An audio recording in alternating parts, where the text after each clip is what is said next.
Wonderful to see everyone, and a joy to have Wendy with us in digital and uh, earthly form today. This is, you know, most of us know Wendy Johnson well.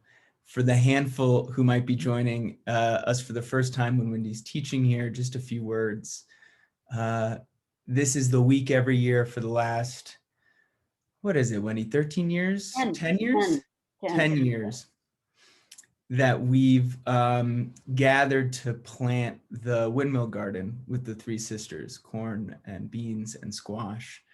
And Wendy initiated this and brought together all the elements to make it possible. And year after year has come to ground us in this practice and plant the seeds with us. And this year we'll do this as well on Friday. And Wendy will join us, but from Muir Beach rather than in the windmill garden physically with us, though you'll be on Zoom and in stereo sound with us. And and there's, many things to say about you, Wendy. I think it's important that everyone know that you are also a writer and have written an incredible book, Gardening at the Dragon's Gate, and you've been writing, Buddhist Zen essays, columns for 20 plus years. I don't know how long you've been writing that column, but and on Saturday, we'll be co-teaching a program about the land and justice. And I encourage everyone to take a look at that program. If you're able to join Saturday, even for just half the day, it's going to be an incredible day of teaching. 5 women coming together to talk about land and growing justice and peace from different perspectives. And for tonight, all I'll say is that this is also part of our socially engaged Buddhist training conversation and journey through the year. And so as we have in the past, when we're kind of braiding these two strands together, we'll have our evening talk, and at some point, Wendy, you'll indicate that it's time, and we'll transition to a question and answer just with the SEBT community. So we'll have a bit of a transition. But now it's time for the transmission. And so I hand it off to you, Wendy. Thank you so much for joining us tonight. Thank you very much. It is a real honor to be with you tonight. I feel as if I'm in the heart of the meditation hall, circle of the way, sitting among the standing dead of the great trees that are holding up the hall, and very much present with each of you right there in northern New Mexico, although I greet you from a good 1,000 miles to the west, in the dry mind of the West this evening, as a truly grateful, how can I say, a truly grateful visitor, a guest, sojourner here in sovereign Coast Miwok territory, land of the Coast Miwok and Southern Pomo, coming together in the great Bay Area of San Francisco, in the, as I love to say, the long shadow of Mount Tamalpais. And here's a glass of fresh water from the mountain, harvested just recently. And of course, good soil. See that good rich soil right from the garden outside the door. So I come with my most important elements. A little bit of dirt from under the fingernails, although there are more microorganisms in this handful, and it is a handful of soil, than there are human beings on planet Earth. So all beings in the 10 directions are present with us tonight. Water, air, fire, earth combine to make our bodies and minds. So this is, for me, the most intimate gathering as we come together, bringing together mindfulness practice, hardcore old Zen, and activism. So sitting deep and strong in the saddle, being willing to face the great mystery again and again, and also getting up to serve. This is the heart of socially engaged Buddhist teaching. I love Thich Nhat Hanh reminding us we must be aware every moment of the real problems of the world. With careful reflection, we do both. We go out and help people, and we maintain mindfulness. Mindfulness, this kind of mindfulness, heart and mind together in the present moment, must be engaged. Once they're seeing, there must be acting. Otherwise, what's the purpose of seeing? So this year is dedicated to looking at that deep connectedness between solid old Zen sitting still at the heart of the matter and then getting up to serve. So I want to begin this evening by acknowledging the times we're living in.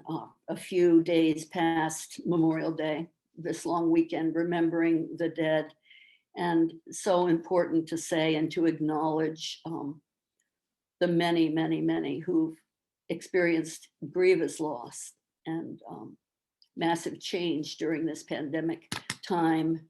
To date, 3,575,686 beings have passed across the Great Divide to join the great majority dying from COVID-19. This is as of this morning. And also not turning away, sitting still, not turning away from the truth of the Tulsa Massacre. President Biden traveling yesterday to the heart of Tulsa 100 years ago, yesterday, June 1st. 300 dead, 35 city blocks razed. We only begin to look and let our hearts and minds understand what happened in Tulsa, Oklahoma 100 years ago. How do we stay strong and face this? And I say it depends on the double ballast of sitting still and prayer into action. Let's put it that way. So acknowledging on June 1st, the Tulsa Massacre and not turning away. And then the great extraordinary sorrow, cultural genocide in Canada, uncovered in Kamloops, British Columbia, 215 children exhumed from the ground hidden underneath their forced reparation residential Indian school in Kamloops, British Columbia. So we are holding the families and the long lineage of Native people very much in our hearts this evening, recognizing and remembering. And I also want to, on a brighter note, I want to acknowledge, this is June 2nd, and it is Mayumi Oda's birthday. So I want, there's, just in case you were wondering, this giant cabbage behind me is one of her earliest paintings in the field of Green Gulch. She would go out and do field studies. Mayumi is a lifelong activist, artist, teacher, troublemaker, woman of great fiery truth, dragon woman. So this is her birthday. And in the Zendo hangs a beautiful scroll on the south wall. I think we know, maybe it's the east wall, pardon me. You'll set me straight on that anyway. In the Zendo hangs a magnificent scroll of green Tara to remember and remind us to get up and serve, not just sit, get up and serve. Green Tara with one leg extended, ready to jump forward. So, what an introduction. And there'll be more to say on Saturday when we have a full day to really look at what does it take right now to plant life and to grow justice without turning away from the truth of the world. And again, I'm going back, I had lots of preparation, but in the end, I just pushed all my notes to the far side of the table and let this ear of blue corn come forward and this seed container from Roxanne Swensel so that I could remember something older and truer to say, especially tonight. And it's an extraordinary thing for a meditation center, a place of practice, to have the front gate leading into the hall. And I do think of the garden as the front gate. Maybe some say the back gate, never for me. It's always the front gate. And so 10 years ago, when we gathered to practice and not turn away from the truth of being alive in these times, when we gathered on this open ground facing the eastern mountains and looking right in the embrace of the meditation hall, the dream was to create a place, a paradise, a place of walled enclosure that would remind us of the importance of not only sitting still, but also getting up, serving, and making sure that all beings in the 10 directions are fed. 800 million people tonight cannot afford the food that they need to eat. 1 in 5 in Berkeley, California, 1 in 5 human beings are going to bed hungry still, even though the pandemic is moving into some resolution. Hunger remains. It's closer to 1 in 4, and most of those beings are children. 25,000 people dying every day of hunger. This is not tenable, not a tenable truth. And especially if you've got paws that are wizened and worked out like mine, you want to get those hands in the ground and plant the seeds of antiquity and ask the soil to show us in a brocade of green and growing life what's possible, and especially in these dry times. So I'm particularly grateful again and again to Upaya Zen Center for giving good land, good raw land to a garden. And at first we weren't sure, is this going to work? It's going to be messy. Every garden is messy.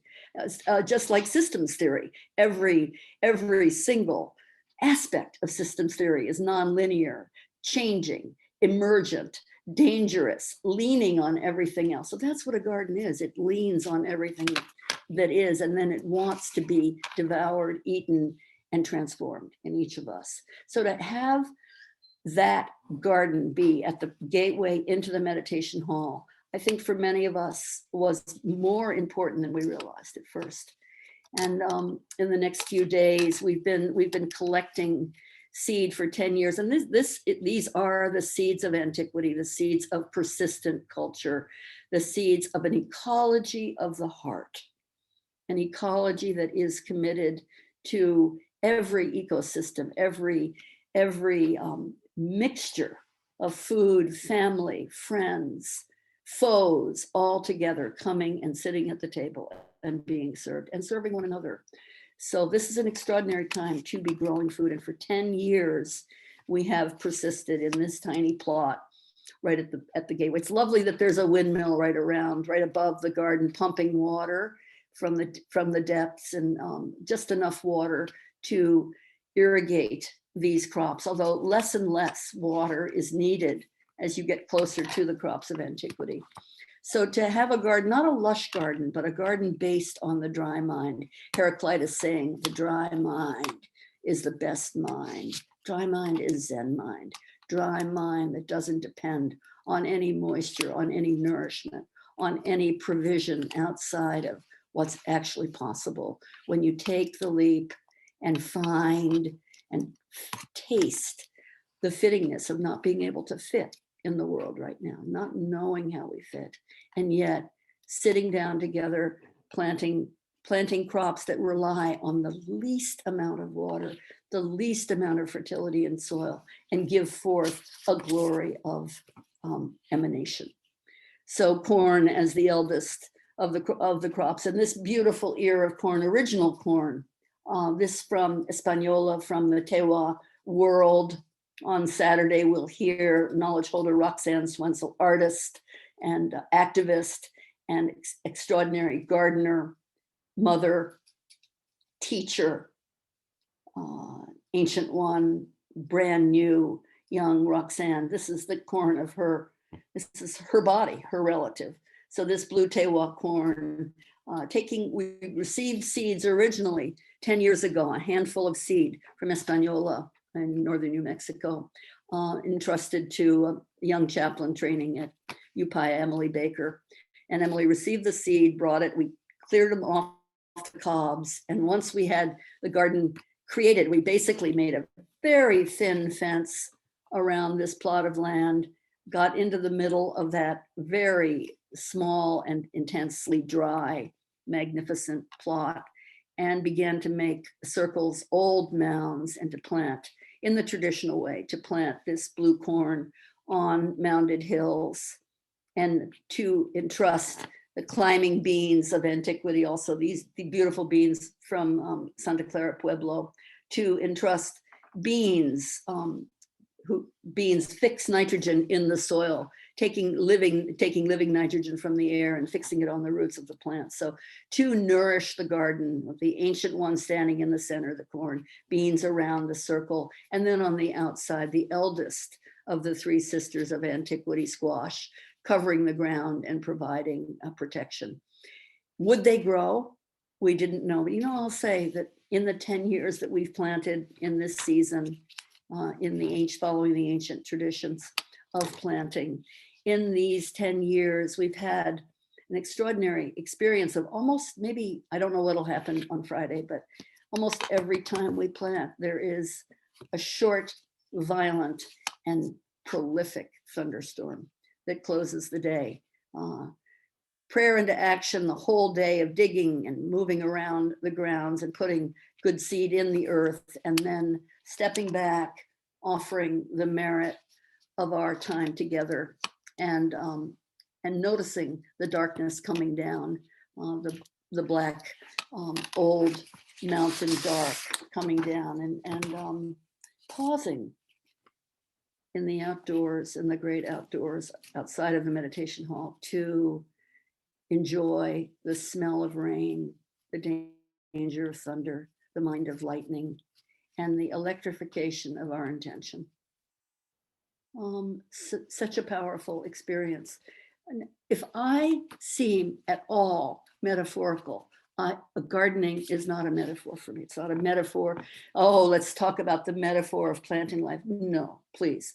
These are real seeds, and real seeds, each seed is a living entity, alive with the kernel of truth.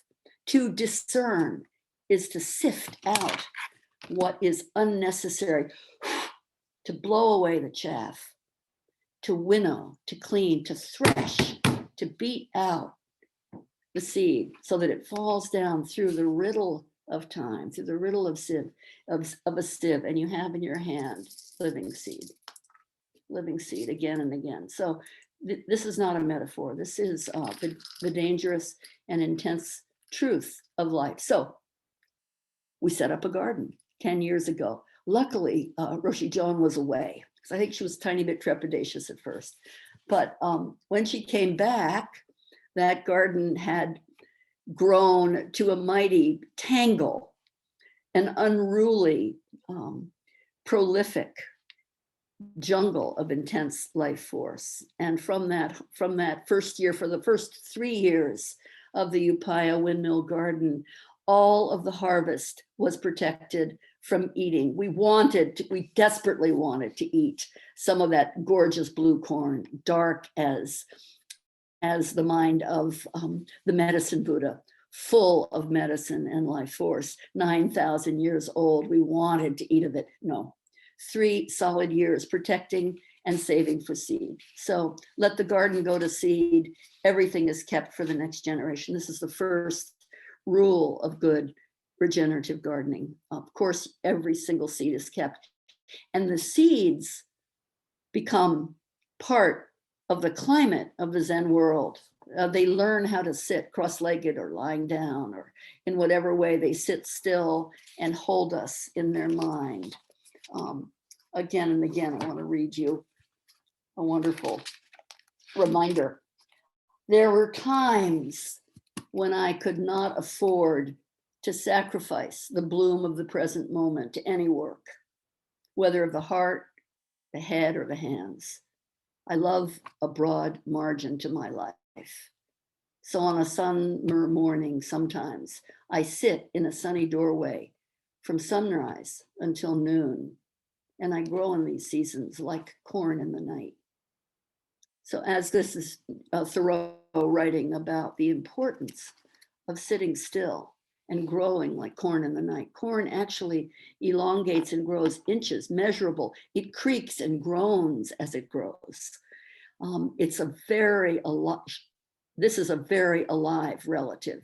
And standing in the center, 9,000 years, 1/4 of the people of planet Earth are made of corn. Corn eaters, 1/4 of the human beings on Earth are people of the corn, of the great mystery of the corn. And so to have that mystery be at the gateway to the meditation hall always has, I don't want to generalize, has been extraordinarily important for me and moving. A story within a story with no beginning and never ending, a great circle. And then the beans absorbing nitrogen, releasing nitrogen, that network, the underground network, celebrating the mystery of dissolution and dismemberment and coming apart, rotting under the ground, releasing nitrogen into the earth, feeding the living ground, and squash protecting. So these three ancestors growing together, it's a beautiful statement. Let's see if I didn't throw away all of my notes, friends, but most of them. Anyway, in the ancient world, they're known as Johego, our life sustenance, corn, bean, squash, a 3-in-1 body, a triple treasure, a community within a community, a persistent agriculture, evolving and speaking about the truth of traditional ecological knowledge in the form of plant and food, a polyculture, a deep ecology of the heart. The Yaqui people of the Sonoran Desert can host 48 indigenous corn nations in 1 year to celebrate the truth of our life sustenance, sacredness, mystery of life, sustaining power of the natural world and living things. So just to be present for ancestral corn and to be alive in the mystery now, 10 years in, we are able in the morning of the planting, and I hope that this can happen this year, to actually sift the blue corn and make a beautiful atole, a drink. And before going out into the garden, to taste the liquid fire and nourishment of corn and to feel the spirit of corn holding us together and encouraging us to plant life and work for justice. So this beautiful, let's take a moment and have a proper tribute from a writer of the Southwest, from M. Scott Monladay, from Housemate of Dawn. In gratitude to Roshi Joan for passing this to me. A few days ago, she had seen the corn dance at Cochiti. And I love that sentence. A few days ago, she had seen the corn dance at Cochiti. She'd seen the corn dance, but she'd also seen the corn dance at Cochiti. It was beautiful, strange. It seemed to her that the corn dancers meant to dance forever in that slow, deliberate way. They looked straight ahead, to the exclusion of everything. But she had not thought about that at the time, and they had not smiled. They were grave, so unspeakably grave, not merely sad or formal or devout, nothing like that. Simply that they were grave, distant, intent upon something she could not see. Their eyes were held upon some vision out of range, something away in the end of distance, some reality she did not know or even suspect. What was it they saw? Probably nothing at all. But then that's the trick, isn't it? To see nothing at all. Nothing at all. To see beyond the landscape. To see nothing at all, nothing in the absolute. Beyond every shape and shadow and color. That is to see nothing. That was to be free and finished, complete, spiritual, to see nothing slowly and by degrees at last, to see first pure, bright colors of near things, then all pollutions of color, all things blended and vague and dim in the distance, to see finally beyond the clouds and the pale wash of the sky, the none and the nothing beyond the none, to say beyond the mountain and to mean beyond the mountain, to mean it simply beyond everything for which the mountain stands, of which it signifies the being. Somewhere, if only she could see it, there was neither nothing nor anything, and there, just there, that was the last reality. In celebration of corn, persistent culture, and ecology of the heart, the old dance, seeing the corn dance and seeing the corn dance. So one of our gifts in these times is to find our place where we are and let practice occur, to find an open, joyful mind, the mind, grandmother's mind, and magnanimous, huge, big mind, Daishin, the mind that from a single leaf of this cabbage behind me, this blue cabbage, from a single leaf, dropped on directly onto the ground, a Buddha grows. And from a Buddha, from a 16-foot Buddha, a single leaf of cabbage, to see that dance and the nothingness of that dance. These are desperate times. They're challenging times. They're times of extraordinary energy and a call to action on every level. But also, these are times when we are called to sit down and let ourselves know, I do not know what I see. I do not understand how corn being squashed can become me, and yet I feel that grace and pull at the table, at the old table. And to have the opportunity to experience this at the doorway, at the threshold, at the great gateless gate to a meditation center is a true gift. So you're stopped in your tracks. And Thich Nhat Hanh, I love Thich Nhat Hanh, old teaching from Thich Nhat Hanh, encouraging us, you want to be an activist in the world? You want to be a deep Zen person? Well, guess what? Buddhism is made of non-Buddhist elements. It's made of really not knowing what you see when you see this extraordinary corn poking up, coming out of the ground, out of dry ground, the mind of dry ground, not knowing exactly what you see and not relying on tasting. Not knowing what you see, you do have some perception that Buddhism has to be made up of non-Buddhist elements, or activism has to be made of non-activist elements. Justice is more and more made up of seeing the extraordinary injustice in our world right now, and then doing something about it. But first of all, I remember this so clearly, 90 children at La Casa de Maria in Santa Barbara with Thich Nhat Hanh. It was 32 years ago. Our daughter's 32. She was a babe in arms, newborn there at that retreat. I remember Thich Nhat Hanh saying, if we want to make meditation work for children, then let's stop everything, first of all. Just stop. Completely stop. And he taught us the kanji character for stop. Completely stop.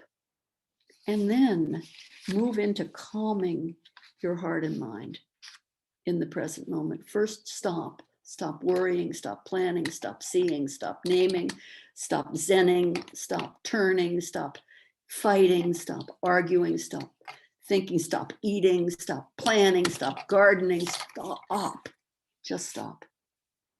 And then let that great calmness of sitting in the doorway from sunrise to noon grow like corn in the night. Just calm down and feel the extraordinary sorrow in the way Brigitte talked about it last week. The sorrow of your own stupidity. the sorrow of your own loss and missed opportunity, the sorrow of your own sorrow. So calming down, letting that sorrow come in, and then resting in it.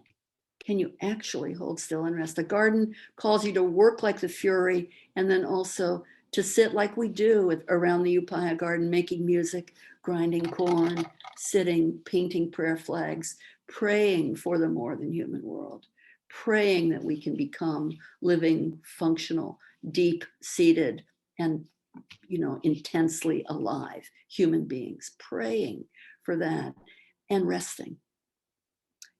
At Plum Village, the first time my husband and I were at Plum Village, Thich Nhat Hanh came up to Peter. We're both very good growers, I have to say. It's it ought to be true. We've been at it for 40 years. Anyway, good growers. Thich Nhat Hanh asked Peter, there's a vineyard there. It's the source of much suffering. Would you mind working with the other Western students and taking out that vineyard? Because we don't want to be furthering suffering. So in full summer, first time we met Thich Nhat Hanh in Plum Village at France, Peter worked on that with the far-flung Sangha. And I was eager to help. And you know what he said to me? He said, need to go to the hammock. You need to chill out and rest. You're too much. You basically need to rest. And then see if by stopping, calming, resting, and not turning away from the sorrow that's covered over when you're so busy all the time, even digging with my trusty trowel that's in the back, all of that, it can be a cover for the great sorrow, the great call. So His Holiness says, now that we have entered uncharted territory of global emergency, where barriers as usual cannot continue, let's take the initiative to repair and protect this world, ensuring a safe climate future for all people and all species. That depends on stopping, on calming your heart and mind, and on finding some rest, and then work toward health, toward healing, toward wholeness in times of extraordinary illness and brokenness. Find the wholeness of all that is. And tomorrow night we'll go deeper into this, looking at the paramitas, looking at what it takes, looking what it means to come from gratitude, to be patient, to also be energetic in every way, to find our moral compass again and again, to sit still and to find and nurture a wisdom and compassion together in the present moment. But this grandeur doesn't come without paying the price of slowing down and stopping and orienting. So,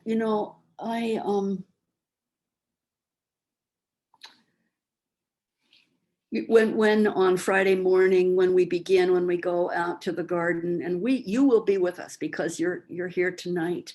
And whatever you're doing on Friday, June 4th, my sister's birthday, my beautiful sister's birthday.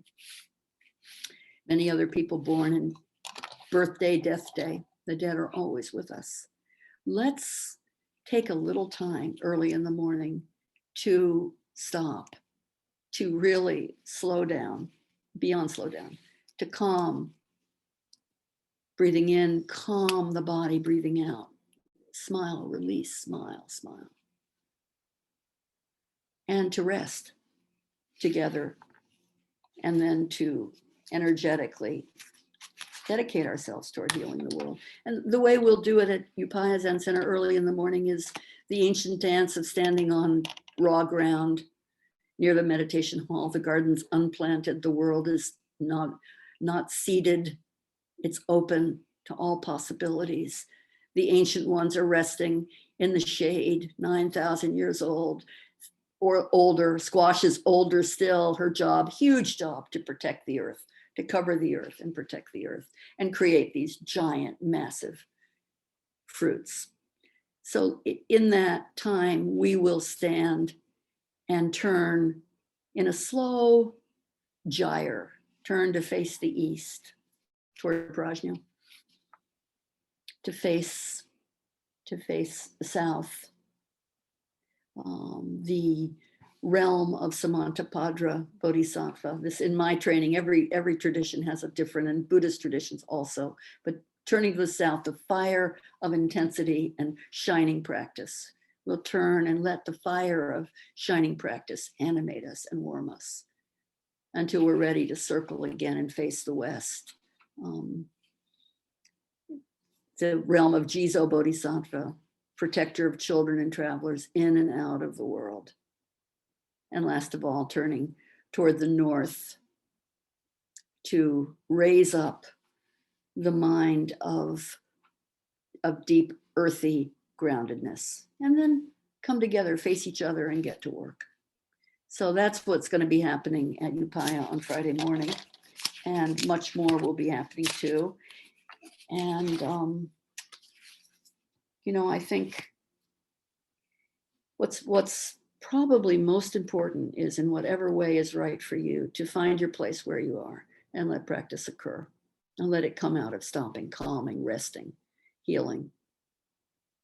A beautiful closing story, a beautiful story from Roshi Joan this winter. A story of A.J. Musk, who was a Dutch-born activist living during the Vietnam War, during the time of the Vietnam War.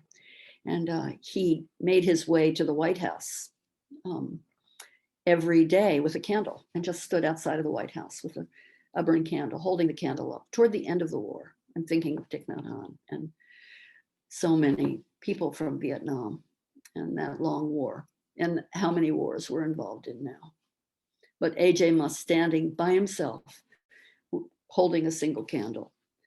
Finally, one of his friends or colleagues said to him, "Do you really think that by standing here, holding a candle, that you are going to change the policies of this bellicose nation? Do you really think that that's going to happen?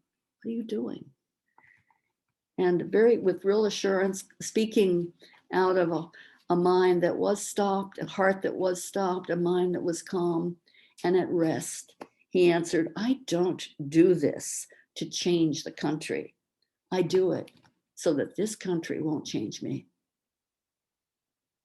I will not be swept up in this monstrous confusion. I'll be strong and present, adamant and soft, a mixture of everything that is, as strong and straight and eight-road as the great blue corn, and as mysterious as trickster bean and rambling squash. I will feed a hungry world." As in the great sutras of the Buddha reminds us there are three gifts that we need in these times. And this is more than 2,500 years ago teaching. Three things are absolutely essential for practice. Number one, material strength, anisadana, the gift of material sustenance, food, shelter, medicine, friendship. The first gift, material resources. Second gift, Dharma teaching, to uphold and sustain. Dharma, same root as dur, farm, Dharma, farm, to uphold, to sustain, to be strong, to serve. And last of all, and particularly right now, in this being time, the gift of non-fear. So holding up your hand, showing the naked palm, I am not afraid.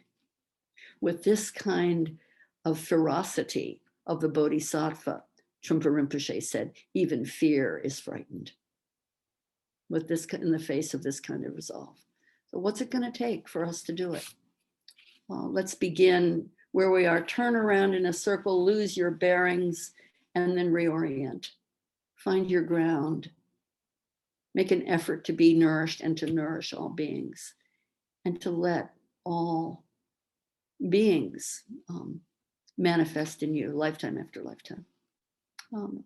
So thank you very much for this evening, for the opportunity to be in the heart and mind of Upaya Zen Center, the windmill garden, the great prayer wheel turning, the empty mind of soil. The wind is dark, the soil is red. The soil is red, the wind is dark. The corn is dancing and she's watching. And what does she see? Nothing at all. And the nothingness within the nothing. So thank you, everyone. And beautiful evening. Wherever you are, appreciate the food you hold. Earth, air, water, fire, and space combine to make this food. Numberless beings give their life and labor that we may eat. May we be nourished, that we may nourish life. Thank you. Oh, Wendy, thank you so much. You're deeply welcome. And I'm really happy that the garden has evolved into such a monstrous mess of mangled magnificence. Just absolutely happy. Can't wait for it to manifest again in this extraordinarily dry time. So, we've just had a week of hail, 3 spurts of hail. hail, hail. We're very happy about that. That's beautiful. Natalie told me it's great to know. Great to know that. And the smell of the earth when the water falls down, a great prayer. Thank you for all the many gifts. Thank you, Wendy. And we can take a pause to just sit with what you've offered and to thank our community, our wider community that's joining us on YouTube. And we'll end the formal talk part of this evening and step into a conversation. So thank you those who've joined us. And I know we'll end that now. And, I don't know if you have any requests, Wendy, about the kind of conversation you want to pose here, but often it's just open. And what I would say, which we've said repeatedly, so sorry for me repeating myself, but if you've raised your hand before or stepped in before, to take a step back. And if you haven't had a chance to speak this year in the socially engaged Buddhist training, to consider what Wendy has enlivened for you and what questions or insights have shown up tonight that you want to continue in conversation.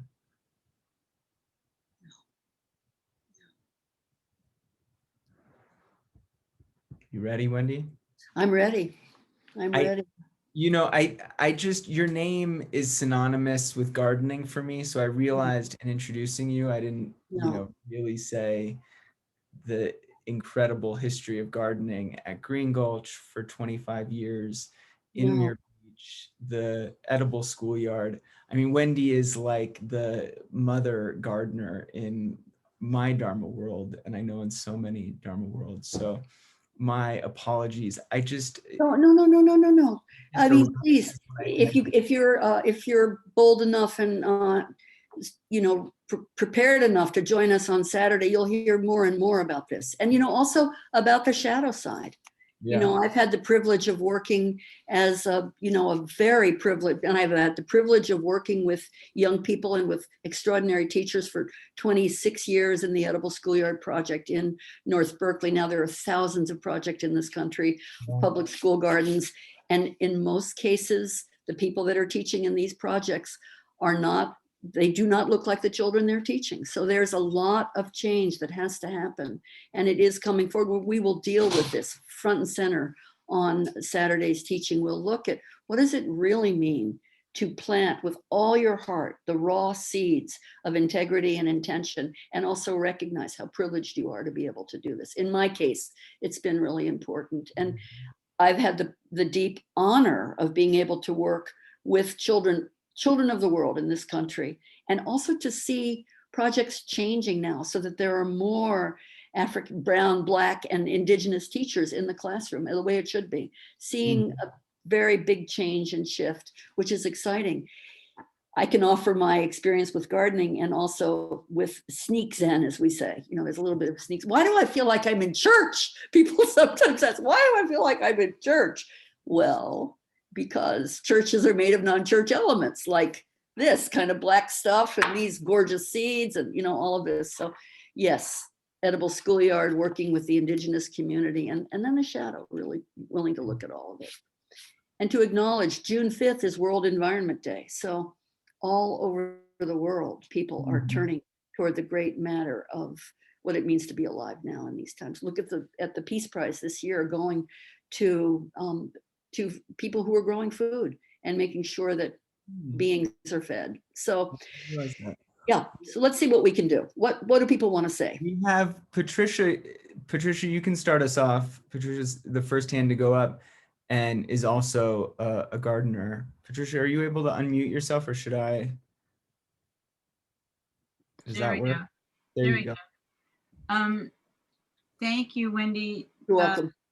so much. I'm in your group, and in our first session, I was so intimidated and overwhelmed by how many, you know, everyone knew what watershed they were next to and what, you know, what native tribe. I mean, it's just, people knew so much more than I did. I wanted to jump through the computer. But my question is, I'm about to go, I'm in California. I have a drought tolerant landscape design business, and I'm about to go spend 4 months on the East Coast. And I'm really in touch with how little I know in a different East Coast environment. But when I was listening to you, I was thinking, I so much wish there was a language about climate change and our environment and our gardening and our growing that could have more of a universal coming together from different in different climates. And I wonder if you've thought about that. And honestly, you know, with landscaping, you can get so caught up in just getting the job done. And you really inspired me tonight to I'm going to have a landscape business there for a couple of months and to approach it completely differently. Okay, So I have something to say. I get you. Okay. I get you. And I'm going to go to great literature. I'm going to go to an author who's in his early 30s, had the significant courage enough to write. Patricia, remember this: to see beyond the landscape. Can you please listen to N. Scott Momaday? To see beyond the landscape, beyond every. Look out, Nana. Start again, Wendy. I will, and let's include that lively voice and drop All it. right, get up there. To see beyond the landscape, beyond every shape and shadow and color, to see nothing. That is to be free and finished, complete, spiritual, to see nothing slowly and by degrees. At last, to see first pure bright color, all things blended, vague, dim, and then beyond the mountain, and to mean it, to not know what to do. You have a landscape business. The landscape business has you, and they need you to empty your big, bright, curious, active mind and chill out, completely stop, smell the rain, drink the humidity of the East Coast, turn around backwards and say, until I arrive. And it takes as long to arrive as the miles you travel. So it's going to take you 3,000 hours, 3,000, let's say 3,000 minutes to really arrive before you earn even the vaguest possibility of thinking about what to do. To do nothing. Absolutely do nothing at first. It's so hard, but it's also so necessary. Let the land speak to you. Ask the land, what do you want? What can I do for you?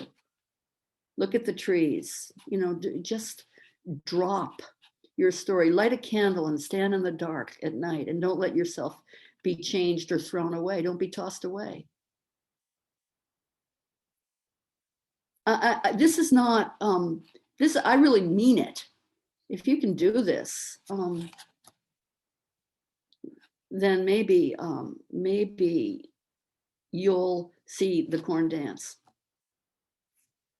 And, you know, we need this. We need to slow down the inquiry to see the fittingness of not fitting in and not knowing what to do.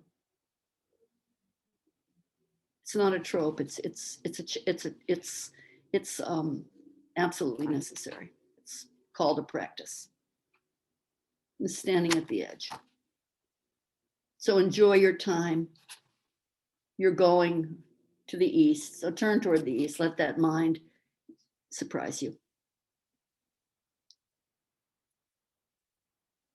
And if you really need some help later, I'll help you. You can call me up because I do know a lot about the East Coast, but I'm going to forget it too in your honor and have an extraordinary time. Thank you for your question. Thanks, Patricia. Anyone else want to be discouraged by me? Go ahead, raise your hand. I'm not as nice as I look. Brave Marina has raised her hand, so. Good. Good. Hi, thank you. Really enjoyed your talk. I'm Marina. I'm on the East Coast. Yes. But my question is sort of riffing off of what you were just talking about. Some of us, well, including myself, I work at the intersection of human rights and the environment. And I think what I'm hearing, and I just jotted it down, that we can use that same sort of instruction for our work with human rights defenders, for example, or Indigenous peoples, as coming in as outsiders, you know, like I wear a policy hat, just to stop, to slow down, and to ask people that we hope to protect, like, what do you need? Right. Right. Do you have any more to say off of that scenario? You know, I'm just aware of how often I want to bargain. I want to bargain with the corn. If I give you just enough water, would you please grow in this position? I know it's a little drier than usual. How much I'm always trying to bargain and reconcile and you know, make a deal. But to really stop it in the way House of Dawn author encourages, to really stop and not know what you're seeing, and to, in your own heart and mind. I mean, this is why you're in this program, obviously. You know, in our group and in every group, in every one of the wonderful collegial groups, there are exhausted activists who deeply need to sit still and stop talking and helping. And then there are people who've been sitting still and wondering at the mystery of the world and thinking, I'll never be smart enough. I'll always be too privileged to do this. You know, and not getting up. So what's the balance point? What's the dynamic balance point in the way that Kigaku was talking about dynamism? It was talking about systems. What's the dynamic balance point in your life, Marina? How are you going to do it? And the more you want to speak, pull back. You know, I mean, it's hard to do. I'm not doing it very well tonight, but you know, it's so important to really, and you know, peacemaking's made of non-peaceful elements. It has to be, otherwise it's a strategy and a bargain, and it's too cheap for the times we're living in, too expensive. The times we're living in, the danger is too expensive. So, I mean, I'm speaking to you from the heart and mind of practice, of old Zen. The windmill, you know, standing at the edge, like we looked at this winter, you know, standing at the gateless gate. Yes, you're well trained, but are you trained enough to really stop it? Just stop it and listen to other people. You know you have to. I know I have to. And not only people, the more than human world. And to plant life, you plant life in that soil. It's so hard, right? It's so hard. Yeah. Thank you. Jacqueline.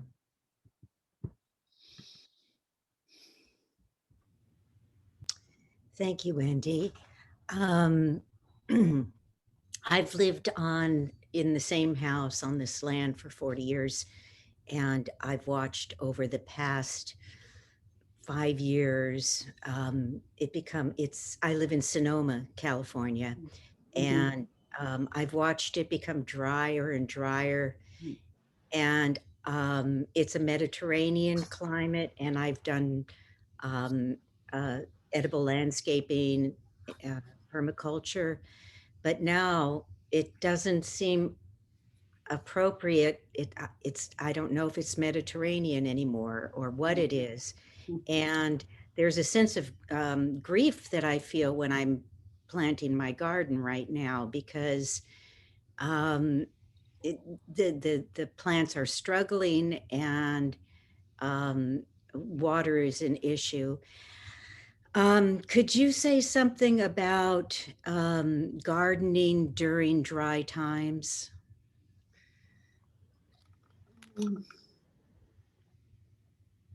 I guess, we're looking at, we're living in extraordinary times right now, not just in Sonoma County or in Marin County. I look out the window and see the ceanothus completely finished blooming now. Usually it blooms well into June, and the leaves are withered because there's not enough groundwater. This is the first time the reservoirs haven't filled in 40 years of our training at San Francisco Zen Center at Green Gulch. There's not enough water in the reservoirs to be able to grow the crops that we usually grow and then share with hungry people all over the greater Bay Area coming out of the Green Gulch Zen Center garden. So we're not doing that. We have to change the way we live and work and garden.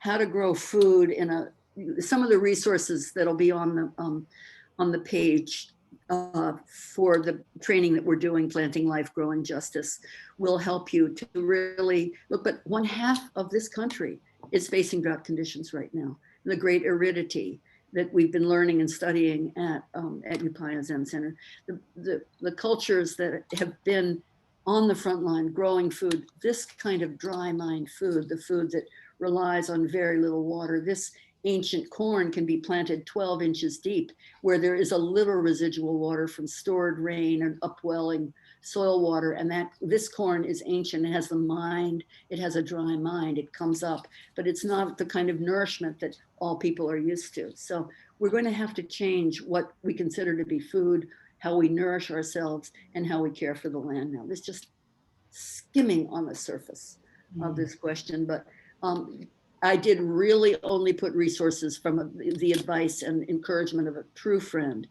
I really put resources that I believe in on my contribution for the Planting Life. And you have some good gardening resources there.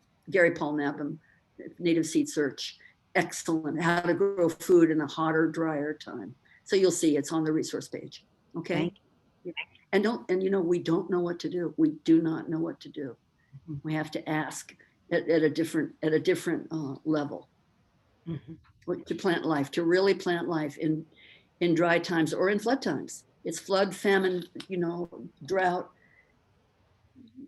Conda, who'll be teaching in the afternoon on Saturday, is working with Black farmers in Louisiana in the Delta South.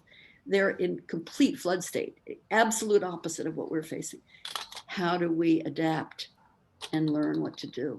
And dear friends, here's a little teaser. We have to look at mitigating damage, adapting everything we know and believe in, and then building resilience. So those are points I'll open up a little bit more broadly on Saturday for us to consider.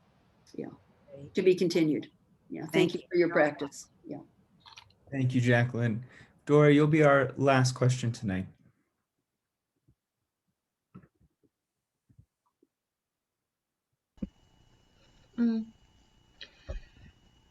Thank you so much, Wendy. And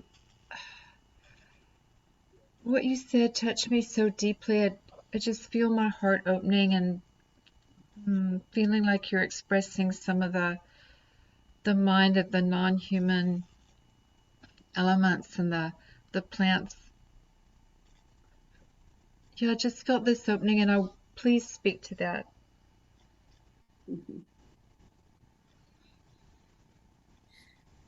Well, you know this because of your work, and I know you, I've been practicing with you now since February, pretty closely.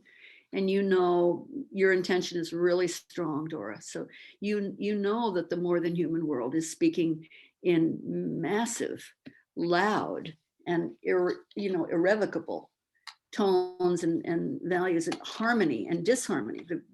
The crop world is screaming to us to wake up. And not take so much, not be so greedy, not be so hurried, not have so many ideas. Stop already and let us live in you and for you and with you and through you. And could you please protect us, have the decency to protect us and not eat all of our offerings. You're very discerning and sifting and getting the good seed, but don't eat it all at once. Can you wait so that we can adapt to you and what you human beings have done to this world? And that dialogue is going on. Heard or not heard, practice exists. Seen or not seen, practice occurs.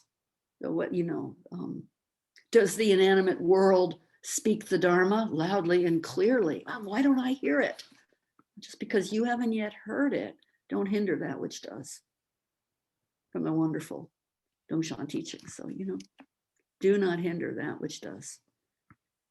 It's evolving and depending on us too, adapting and emerging in a fresh way. Adapt and emerge in a fresh way. We don't know what to do, but here we are, and we're committed to being present for the fittingness of nothing making sense, nothing fitting. Right? Thank you for your practice.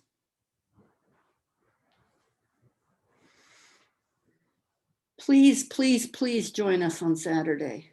Come alive. It's been a year since, a year ago, we had an extraordinary meeting around the summer solstice in 2020, Awaken Aware, women speaking and reminding us of how important our life and work is in these times, what it really actually means to plant life, the seeds of life in all of its complexity and mystery. And to nourish, to till the ground, not turn it over, but just to be tilled by the ground, to taste the ground, taste the truth of the teaching. So a full day, beginning with Roshi holding us and calling together the assembly. And the first speaker is Roxanne Swansell, coming from Tewa, from the mind of 35 generations, Tewa sister to Deb Howland, who not single-handedly, but with her full power and intensity, stopped the exploitation of the wildlife range in Alaska. Just put a hold on it. She put a stop order on that. So her Dharma sister, Pharma sister, Tewa sister, Roxanne Swansell will open the teaching, and I'll have the pleasure of following her. And then we'll have a break, and in the afternoon we'll hear from Conda Mason talking about Black farmers, and then the closing speaker, Stephanie Kaz, extraordinary teacher, wonderful Dharma sister, talking about adaptive systems thinking for these times, really looking at the challenging issues of our time. World Environment Day. And Roshi all the time will be knitting and purling and being with us. So I think it's going to be an amazing day, and part of our SEBT offering. And it's, so I'm really deeply inviting you to participate and support and add your knowledge and curiosity to the mix. Yeah. Wendy, thank Wendy. you so much. Roshi. Oh. You know where I am. I am up in the wild mountains, but Yeah. I'll be down for Friday, planting that garden. Wonderful. Thank That's wonderful. You're everything. welcome, Roshi. My SEBT family, my SEBT community, I'm just so grateful that we can circle up in the way that we do. And tomorrow at 5, our beloved Kozan is going to be guiding that session and looking really what it means to be a bodhisattva who has the guts and the love and the vision to stop. Yeah. Thank you. So thank you, Wendy, and thank you for reminding us that our practice includes this faith, this wisdom to stop when we're so reticent to do so and to listen deeply. And I'll see everyone tomorrow evening at 5, and we'll do some kind of recalling of where we've been together and hopefully some knitting together of the kind of rich teachings that we've had, maybe even some turning of that soil, you know, before we actually turn the soil the next day.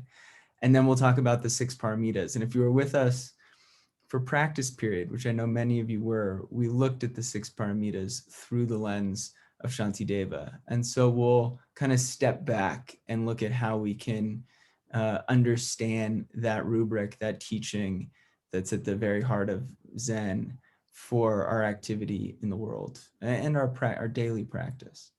So I'll see you all tomorrow night. Wendy, wonderful to be in your at your hearth in your living room with all that plant life around you. Quite a lot, right? Yeah. And Not Zen subtle. we'll be spending Zen subtle. so this is just the beginning. Right. Take care, everyone. Have a wonderful night. See you tomorrow. Deep rest.